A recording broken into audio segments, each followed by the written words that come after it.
যখন কোনো ব্যক্তি দ্বীনের দাওয়াত দিবেন, দ্বীনের দায়ী হবেন, তখন ওই দ্বীনের দাওয়াতটাকে বন্ধ করার জন্য ইসলামের বিপক্ষ শক্তি যারা আছে বা তৎকালীন সময়ে কাফের মুশরিক যারা ছিল, তারা রাসূলের এই দাওয়াতি কাজকে বন্ধ করার জন্য 8টি কৌশল অবলম্বন করেছিল। তার মধ্যে আমরা প্রথম নাম্বার বলেছিলাম, 1 নম্বর হলো যে ব্যক্তি দ্বীনের দাওয়াত দেয়, ইসলামের দাওয়াতের প্রচার প্রসার ঘটায়, তাবলীগ করে, প্রচার প্রসার করে, ওই ব্যক্তির উপর নির্যাতন নিপীড়ন করে। আমাদের নবীজি, সবাই বলেন সাল্লাল্লাহু আলাইহি ওয়াসাল্লাম, উনি যখন দাওয়াত দিচ্ছিলেন, ওনার এই দাওয়াতি কাজকে বন্ধ করার জন্য সর্বপ্রথম কাফেররা কি করলো? নবীদের উপর তারা বিভিন্নভাবে নির্যাতন করতে শুরু করে দিল। আমরা নবীজি সাল্লাল্লাহু আলাইহি ওয়াসাল্লামের উপর নির্যাতনের চিত্র শুনেছিলাম, 6টি উদাহরণ শুনেছিলাম।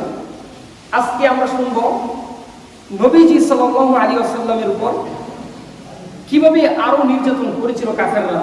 নবীজি সাল্লাল্লাহু আলাইহি ওয়াসাল্লাম যেন মক্কার মধ্যে এই ইসলামের দাওয়াতটা না দেয়। উনি যে নবী, সত্য নবী হিসেবে আল্লাহ প্রেরণ করেছেন, এই দাওয়াতটা যেন তিনি কি করেন, মক্কার কোনো মানুষের কাছে না দেন, এই জন্য একের পর এক আমাদের নবীজির উপর নির্যাতন করছিল। নবীজির উপর নির্যাতনের চিত্র নাম্বার 7। এই 7 থেকে নিয়ে একদম 10 পর্যন্ত সবগুলো হলো আবু জাহেলের সাথে সম্পর্ক। কার সাথে? আবু জাহেল।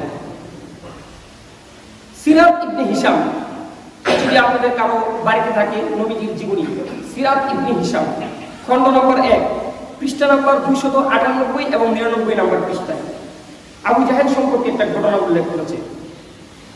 নবীজি সাল্লাল্লাহু আলাইহি ওয়াসাল্লাম উনি প্রায় কাবা চত্বরের সামনে দাঁড়িয়ে নামাজ পড়তেন। তখন 5 ওয়াক্ত নামাজ ছিল না।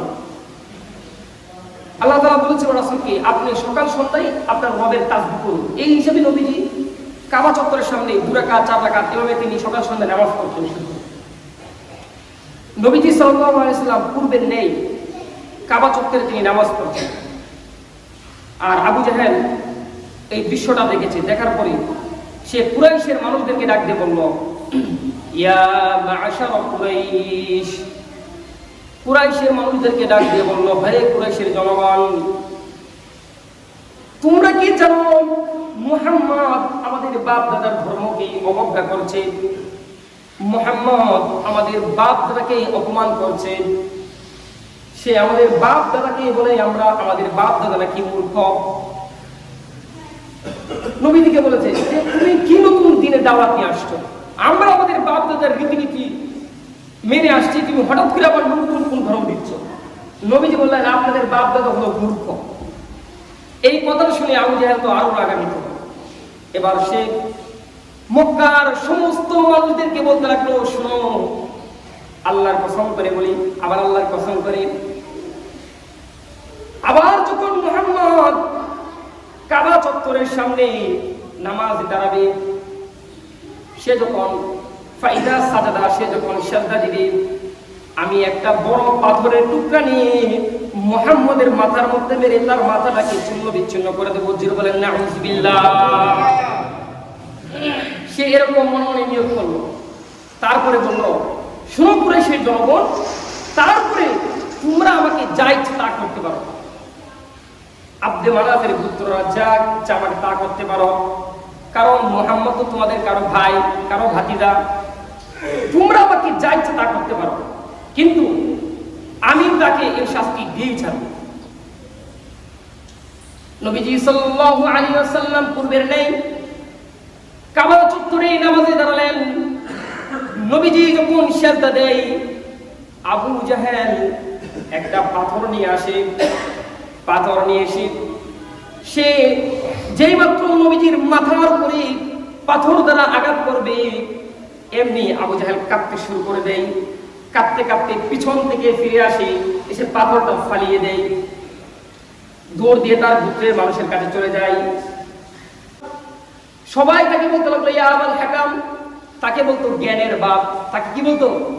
জ্ঞানের বাপ। কিন্তু আমাদের নবীজি বলতো আবু জাহেল মূর্খের বাপ। কি বলতো? মূর্খের বাপ। কি হলো জ্ঞানের বাপ? তুমি না বলেছিলে আজকে মুহাম্মদ যখন সেজদা দিবে তখন পাথর দ্বারা তার মাথাটাকে চূর্ণ বিচ্ছিন্ন করে দিবে। তুমি তো দেখলাম ফিরে আসলি, আঘাত করো নাই, তার কারণটা কি? আবু জাহেল বলতে লাগলো, শোনো শোনো, আমি এমনি তো ফিরে আসি নাই।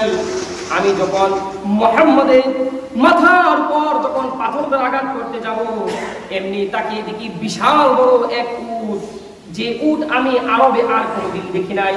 তার বিশাল বড় বড় দাঁত, কেমন জানি মনে হচ্ছিল এই মুহূর্তে আমার উপর আক্রমণ করে বসবে। জোরে বলেন আল্লাহু আকবার। নবীজিকে এই পাথর, এই কাফেরদের হাত থেকে, এই মুশরিকদের হাত থেকে রক্ষা করেছেন কে? আল্লাহ সুবহানাহু ওয়া তাআলা। এটা তো একটা দৃষ্টান্ত গেল। নবীজির উপর নির্যাতনের দৃষ্টান্ত নাম্বার 8, এটাও আবু জাহেলের সাথে সম্পর্ক। মুসলিম শরীফের 6958 নম্বর হাদিস। আবু জাহেল সে আবার মক্কার মানুষদের, কুরাইশদেরকে বলতে লাগলো, হে কুরাইশের জনগণ, মুহাম্মদ কি এখনো তার কপালকে মাটির মধ্যে লাগায়? মুহাম্মদ কি এখনো তোমাদের সামনে কাবা চত্বরে দাঁড়িয়ে দাঁড়িয়ে নামাজ পড়ে? মুহাম্মদ কি এখনো সে তার দ্বীন প্রচার করে যাচ্ছে? সবাই বলল, হ্যাঁ, মুহাম্মদকে তো কোনোভাবে আটকানো যাচ্ছে না, সে তার দ্বীন প্রচার করেই যাচ্ছে, আর আমাদের সবার সামনে কাবা চত্বরে দাঁড়িয়ে নামাজ পড়ে। এবার আবু জাহেল আবার বলল, আল্লাহর কসম, আমি তোমাদেরকে বলছি, আমি আবার মুহাম্মদের কাছে যাব। সে যখন সিজদা দিবে, আমি গিয়ে তার ঘাড়ের মধ্যে পাড়া দিয়ে তার ঘাড়টা মটকে দিব। জোরে বলেন নাউজুবিল্লাহ। দেখেন নবীর উপর কেমন নির্যাতন শুরু করে দিল। নবীজি সাল্লাল্লাহু আলাইহি ওয়াসাল্লাম উনি যখন পূর্বের নেই আবার কাবা চত্বরে নামাজ দাঁড়ালেন, যখন সিজদা দেয় আবু জাহেল আবার গেল। যাওয়ার পরে নবীজি যখন সিজদার মধ্যে, আবু জাহেল সে নবীজির কাছাকাছি গেল, নবীজির উপরে আঘাত করবো, এর মধ্যে আবু জাহেল এরকম এরকম করতে লাগলো। হাদিসের মধ্যে আসছে ভয়ে এরকম এরকম করতে লাগলো, সে পিছিয়ে হটে আসলো আর কাঁপতে শুরু করলো। তার পুত্রের জনগণ যখন তার কাছে আসলো, তার একটু সাহস আসলো। তারা বলল, কি খবর? তুমি না পূর্বের মতোই বলেছিলে, আমাদের সাথে ওয়াদাবদ্ধ হয়েছিলে মুহাম্মদকে আক্রমণ করবে, আজকে নামাজের মধ্যে তার ঘাটটা মটকে দিবে, কই তুমি তো কিছুই করলে না। এবার আবু জাহেল বলল, শুনো, আমি যখন মুহাম্মদের কাছাকাছি গেলাম, যেই মাত্র তার উপর আক্রমণ করলাম, আমি দেখতে পেলাম তার মাঝে আর আমার মাঝে একটা বিশাল বড় আগুনের অগ্নিকুণ্ড। আল্লাহু আকবার। আমি দেখলাম ওই আগুনের কুণ্ডের মধ্যে অনেকগুলো পাখা। কেমন জানি মনে হচ্ছিল আমি যদি মুহাম্মদের উপর আক্রমণ করে বসি, আমাকে ওই আগুনের মধ্যে নিক্ষিপ্ত করে ফেলবে, আমাকে জ্বালিয়ে পুড়ে ছারখার করে দিবে। আমার আপনার নবীর কানে যখন এই সংবাদটা গেল, নবীজি সাল্লাল্লাহু আলাইহি ওয়াসাল্লাম বলেন, লাউদানা মিন্নি লাস্তাতফাতহু মালাইকা উদওয়ান উদওয়া।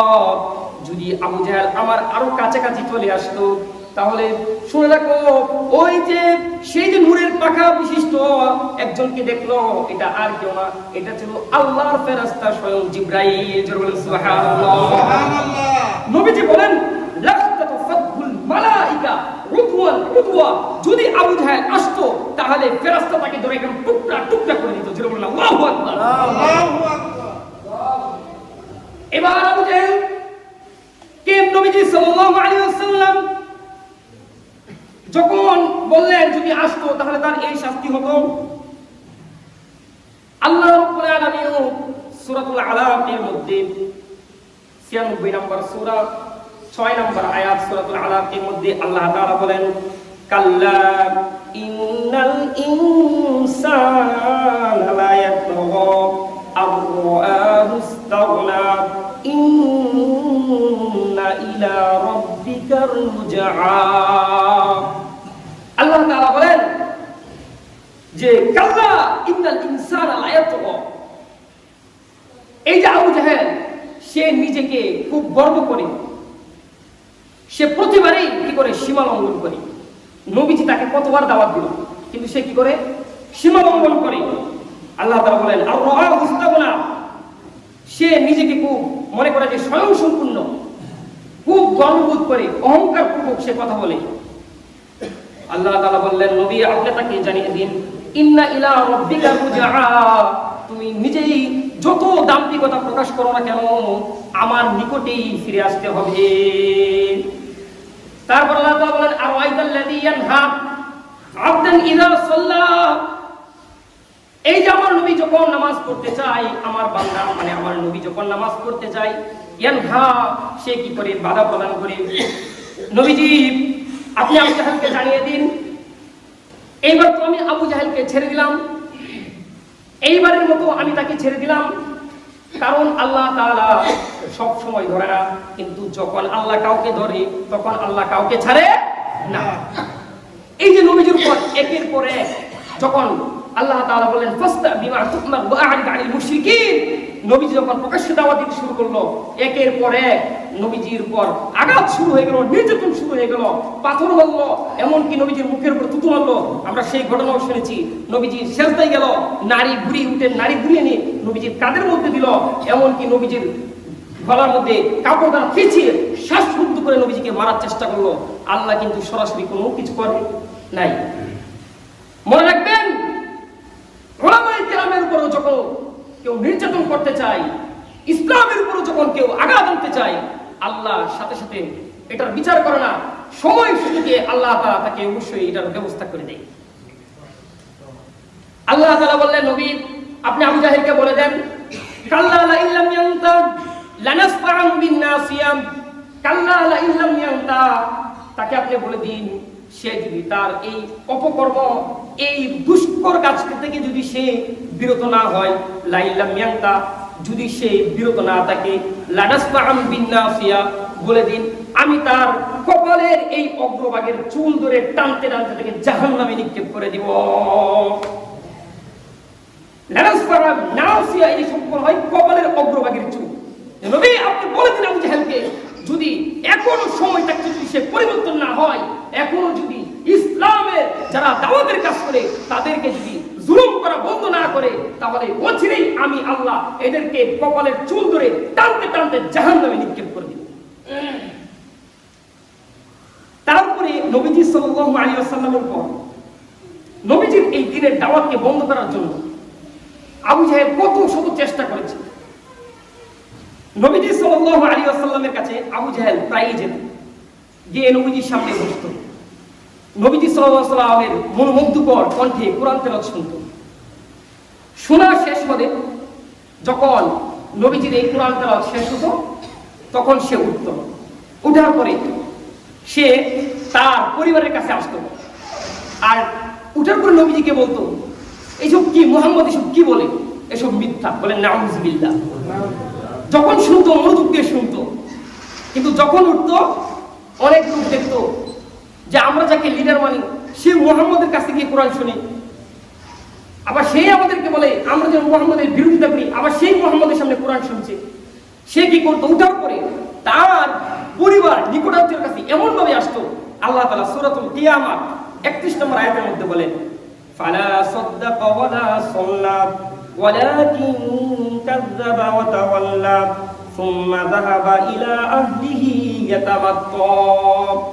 আল্লাহ তাআলা বলেন, ফালা সাদ্দাকা ওয়ালা সাল্লা, সে কোরআন তেলাওয়াত শোনার পরে যখন দাঁড়াতো, তার লোকদের কাছে বলতো ফালা সাদ্দাকা, সে এগুলো বিশ্বাস করতো না, ওয়ালা সাল্লা এবং নামাজও পড়তো না, ওয়ালাকিন কাযযাবা ওয়া তাওয়াল্লা, এবং সে বলতো মুহাম্মদ এতক্ষণ পর্যন্ত যা বলেছে সবগুলো মিথ্যা। জোরে আওয়াজ দিয়ে বলেন নাউযুবিল্লাহ। এবং ওয়া তাওয়াল্লা, সে মুখ ফিরে চলে আসতো।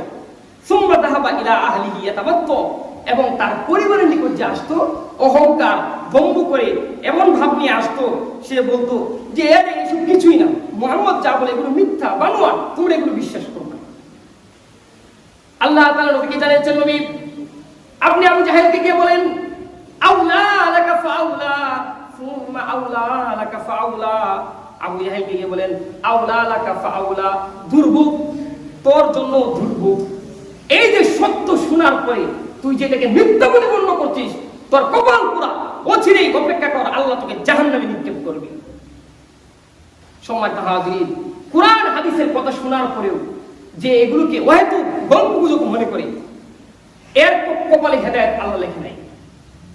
কুরআন হাদিসের রেফারেন্স সহকারে আলোচনা করার পরে যখন এগুলোকে গল্প, মিথ্যা, বানোয়াট মনে করে, এর অন্তরে আল্লাহ কি হেদায়েতের নূর রাখে নাই। এভাবে নবীজি সাল্লাল্লাহু আলাইহি ওয়াসাল্লামকে কষ্ট দিত। আরেকবার আবু জাহেল কি করলো, নবীজি সাল্লাল্লাহু আলাইহি ওয়াসাল্লামের কাছে গেল, যাওয়ার পরে আবার নবীজিকে বলছে, মুহাম্মদ তুমি কি এখনো তোমার এই দাওয়াতের কাজ বন্ধ করবে না? তুমি কি এখনো দ্বীনের দাওয়াত বন্ধ করবে না? নবীজি তার কথার উল্টো একটা ধমক দিলেন। নবীজি বললেন, আপনার কি সমস্যা? সে এই কথাটা শুনে খুব রাগান্বিত হয়ে গেল, যে তুমি আমাকে ধমক দিচ্ছ, তোমার সাহস কত বড়, তুমি জানো আমার কত জনবল এবং শক্তি, তুমি আবার আমাকে ধমক দিচ্ছ। নবীজি দেখেন কতবার নবীর উপর নির্যাতন করছে, বারবার নির্যাতন করার পরে একবার যখন পাল্টা জবাব দিতে যায় তখনই আরো লেগে যায়। মুসলমানদের উপর, আলেমদের উপর বারবার নির্যাতন করে, যখন আলেমরা পাল্টা জবাব দেয় তখনই তারা রাগান্বিত হয়ে যায়, বলে একে ধর, জেলে পর, ফাঁসি দিই। নাম রাখে আব্দুল্লাহ, কিন্তু চরিত্র আবু জাহেলের মতো। আছে না সমাজে এরকম? নাম রাখে মুহাম্মদ, নবীর নামের সাথে নাম মিলিয়ে নাম রাখে, কিন্তু চরিত্র হয় আবু লাহাবের মতো। বুঝতে হবে, ইসলাম সম্পর্কে জানে না, ইসলামের জ্ঞান তার ভিতরে নাই, হেদায়েতের নূর তার ভিতরে নাই। নবীজি যখন এই কথাটা বললো, তখন আবু জাহেল দাম্ভিকতার সাথে এই কথাগুলো বললো, মুহাম্মদ তোমার তো কেউ নাই, তোমার জন্মের আগে তোমার বাবাকে মারা গিয়েছে, এমনকি তোমার মাও নাই, দুনিয়াতে তোমার তো কেউই নাই, তুমি আবার আমার সাথে গর্ব করো। তখন আল্লাহ তাআলা নবীকে সান্ত্বনা দিয়ে বললেন, নবী আপনি আবু জাহেলের এই কথাটার উত্তর দিয়ে দেন। আল্লাহ তাআলা নবীজিকে বলেন, নবীজি সাল্লাল্লাহু আলাইহি ওয়াসাল্লাম আবু জাহেলকে শুনিয়ে দিলেন, ফালইয়াদউ নাদিয়া সানাদউ যাবানিয়া। এটা সূরা আলাকের আয়াত। আল্লাহ তাআলা বললেন, ফালইয়াদউ নাদিয়া, আবু জাহেলকে বলেন, সে যে বলল তার দলবল এবং জনবলের কথা, বলেন তাদেরকে আসতে, সানাদউ যাবানিয়া, আর আমি আল্লাহ জাহান্নামের ফেরেশতাদেরকে বলি আসতে, দেখি কার দলবলের শক্তি বেশি। জোরে বলেন সুবহানাল্লাহ। নবী আপনি বলেন আবু জাহেলকে, আমি আল্লাহ ওয়ালার ফেরেশতা আনি, দেখি কাদের শক্তিটা বেশি। তো এইভাবে আমাদের নবীজির উপর সদা সর্বদা চেষ্টা করত। সর্বশেষ নবীজির উপর নির্যাতনের অনেকগুলো কারণ, শুধু ঐতিহাসিক আপনার সিরাতের কিতাবের মধ্যে যেগুলো এসেছে, এর মধ্যে গুরুত্বপূর্ণ যেগুলো সেগুলো বললাম। সর্বশেষ 11 নাম্বার, নবীজির উপর নির্যাতনের চিত্র। নবীজির দুইজন ছেলে সন্তান ছিল, পুত্র সন্তান ছিল, একজনের নাম কাসেম আর একজনের নাম ইব্রাহিম। কেউ কেউ বলেন নবীজির সন্তান সর্বশেষ যখন ইব্রাহিম মৃত্যুবরণ করে, তখন নবীজির চাচা আবু লাহাব পুরো মক্কার মধ্যে ঘুরে ঘুরে বলতে থাকে, মুহাম্মদ আবতার। আবতার আরবের মধ্যে আবতার বলা হয় যার বংশ নাই, মানে যার পুত্র সন্তান নাই, তার তো বংশ স্থায়িত্ব থাকে না, এই কারণে যার নির্বংশ তাকে আবতার বলতো। নবীজি যখন সন্তান মারা গেল, এমনি মনে দুঃখ কষ্ট, পুরো মক্কার মধ্যে বলতে লাগলো যে মুহাম্মদ আবতার, আবতার, মুহাম্মদ নির্বংশ, এভাবে বলতে লাগতো। তখন আল্লাহ তাআলা নবীজি সাল্লাল্লাহু আলাইহি ওয়াসাল্লামকে সান্ত্বনা দেওয়ার জন্য সূরা কাউসারের শেষ আয়াত আল্লাহ তাআলা বললেন, নবী আপনি তাদের এই কথায় মনোক্ষুণ্ণ হবেন না, মনে কষ্ট পাবেন না। আল্লাহ তাআলা বললেন, ইন্না শানি আকা হুয়াল আবতার, নিশ্চয়ই তোমার প্রতি যারা তোমাকে বলছে যে তুমি নির্বংশ, না নবী আপনি নির্বংশ না, বরং যারা আপনাকে বলছে নির্বংশ তারাই হবে নির্বংশ।